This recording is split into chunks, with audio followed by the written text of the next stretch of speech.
Trent, I want to start with you. Like we just talked about, you were in Bloomington. You got to feel the vibe. You also had the ability to watch the draft, watch the spring game. What was your first major takeaway after watching it? Either our camera angle at Memorial Stadium is just wild, or Josh Hoover really is that short. I mean, I watched TCU games with him and Sonny Dykes. I watched the North Carolina TCU game last year in its totality, since that was like Labor Day with Bill Belichick. But I don't know if it's standing next to a Big Ten roster compared to standing next to a Big 12 roster, but it felt like he was maybe 6 foot 5'11". Like, it looked like Russell Wilson out there. And that was like kind of shocking to me after you watch Fernando Mendoza and see him. And I'm sure we'll dive into one of the takeaways will be about how he looked and played, but it was just kind of the visual of it. Like, he was just small compared to it. And that was not something I'm used to watching Indiana football in the Cignetti era, because Curtis Rourke and Fernando Mendoza had some size and some girth to them, and Josh Hoover seems tiny. Now, if he can sling the ball and figure out this offense and do all that stuff, and no one's going to care, but it was jarring to turn it on and be like, oh, wow, he is a lot smaller than I expected him to be, was one of my initial takeaways watching the game. Yeah, it's a funny takeaway, because I think a lot of things that came out of Mendoza is that people were shocked to find out that he was 6'5", 235, because he looks small out there around the Indians. Maybe it's the camera angle. The same type of effect on Josh. Maybe he is 6'2". He just looks 5'11" next to all the big fellows we got around in this ball club. Yeah, we got a big quarterback room. Like, Tyler Cherry's pretty big. Yeah. Like, Jacob Bell's got some size to him. What does he look like sitting next to Maverick Gesky? And I got in a little bit of trouble with that. But yeah, it's I think what makes that less jarring for me is Brad and I dissected the roster when it first came out, and they first listed him at 6 foot. And when you list a guy at 6 foot, especially in college, then everybody knows you probably got to take an inch or two off of that. And so I wasn't that surprised to see the size, but I think you're right. I think it is a little jarring when you go from people didn't give Fernando Mendoza enough credit for being 6'5", 235 and built like a truck. Like, that dude is massive. Like, it looks every bit like an NFL quarterback. He was the number 1 overall pick, not just in production, but in stature as well. And so you take him, and then you go to Josh Hoover, who has the production. He's got the arm.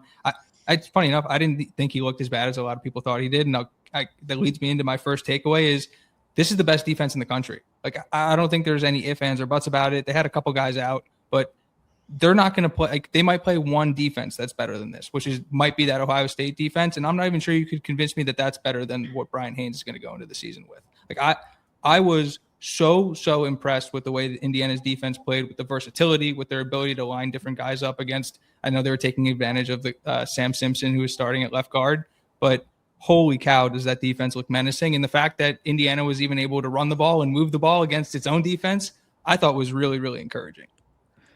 Well, you hit it there, where they definitely were banged up on the offensive line, and people were all out of position in multiple positions. I think actually no starter was in their original position. Like, Johnny was the left tackle, Drew Evans was snapping the ball, and Joe Brunner was right tackle. Like, there was no one in their original position. So yeah, that's a great point, because I mean, I would argue Indiana probably will be better in Ohio State this year going into the season. I don't know if they'll be the best team defense in the country, because, if you say like, oh, Indiana's going to be better this year, it's like, oh, they were like first or second, depending on what metric you use. And so it's like, okay, are they going to be that much better? But I think they have talent all over, and their experience, and they have core guys, and Josh Hoover's new in an offense and trying to figure this out. So I think it's a good point. I mean, it was a lot of criticism. And of course, when CJ Carr and Bryce Underwood look bad in Michigan and Notre Dame, they're terrible. And I can't believe they should probably start talking about putting the backups. But when Josh Hoover looks bad, we make sure to point out it's just a spring game. It's the defense. Yeah. The question isn't they're more talented, but are they going to be a better team? I think that's like the big question mark around this team overall, is as we saw watching last year and then seeing the NFL draft, we beat a lot more talented teams. We beat a lot of teams that had more NFL draft picks than we did. And so it doesn't necessarily equate. So can these very talented individuals accumulate to replicate what happened last year in terms of the success that they found? Brad, what's your first takeaway? first takeaway was D-line will be better than last year. I saw there was one particular play that stood out. I mean, there was a stretch there where they were just getting to whichever quarterback back there at will. But the one play that stuck out to me, and something we alluded to when we previewed this room, was just the versatility that they bring. There was one play where they put Obiazer outside and moved Toby one-on-one with a guard, and he just ducked him so quick and got to the quarterback within 2 seconds.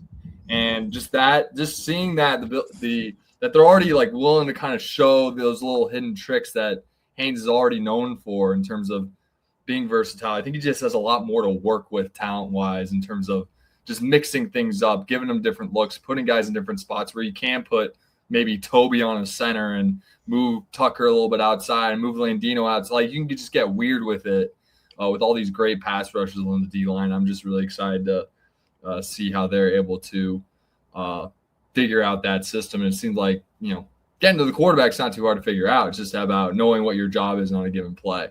So I'm really excited for that group. And I think they're going to be, which is crazy to say considering how dominant our D-line was last year. I think the talent is better, and therefore with that same scheme, like it could be really troublesome for anyone that plays us. Yeah, I think the edge players are the ones that you got to look at. Obviously, we expect Tyreek, Tucker, and Landino to be better than what we had last year because they improved because we know how good this development program is at Indiana. So that is definitely the case. And so it's the edge. And I know Alec is just going to come over the top on me right now with like the Michael Kamara's like stats and his pressure rates and all that stuff. But the reality is one of the reasons why he didn't get drafted is because he didn't get sacks. Right.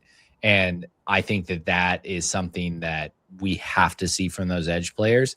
And while I was a little daunted, admittedly, about our defensive line depth, and I'm still a little daunted with our center of our defense because like Tyree Tucker goes down, all this stuff. But I get it. Brian Haynes' scheme, they'll figure it out and all that fun stuff.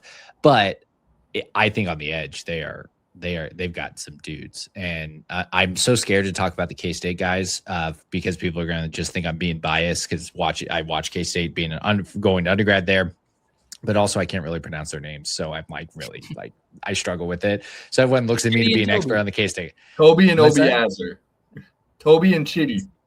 Yeah, see, Toby and Chidi, I could do that. Like that is there, but I want to do the full name, and I need to work on that and get there. But I get nervous. It's like it's Polynesian names whenever I'm talking about DJ like that type of stuff. Like I just struggle with it, right? So I just avoid talking about them, or I just say DJ or something. So I'll get there eventually. Having said that, Brad, I think you're right because I need to see a different type of production, I think, from the defensive line, because I'm just nervous about what our secondary could look like, where I think secondary was such a strength last year. Its potential ended up being a strength. I was worried about going into the season. Can the defensive line really step up and get to the quarterback quicker than maybe we saw at times last year? Okay, Alec, tell me about Michael Kamara and how I'm wrong. No, I actually wasn't. I think I'm in full agreement with Brad. Is as much as I love Michael Kamara, like at the end of the day, it's what did you produce and what this defensive line looks like it's going to produce, like with the athleticism inside the scheme, as Brad was just talking about. We didn't even see Burnham get out there and go, but what they're going to be able to do with Chitty, what they're going to be able to do with Toby, what they're going to be able to do with Tucker and Landino, moving those guys around. We didn't even mention Daniel and Dukeway, who had 2 sacks and a block punt in the Peach Bowl. Like they have dudes all over the place, and that's not even getting to any of the freshmen who could possibly make an impact. Where if like I rewatched the spring game this morning, and looking at Kavonte Hugan next to even the defensive tackles on this team, like that dude's not 227. I'm sorry, like he's just not. He's a lot bigger than that, and the size and the athleticism that they have, like I think the depth on this team is terrifying. Like I actually. Like we are set up really, really nicely for the long haul. But Trent, what's your second takeaway from the spring game? One last thing. I think a few names to keep an eye on from guys that just stuck out to me was Tyrone Burris Jr. looks really good. Big 99 out there. And Kyler Garcia. I don't think we saw him in the spring game, but I think he's I didn't really notice him at least.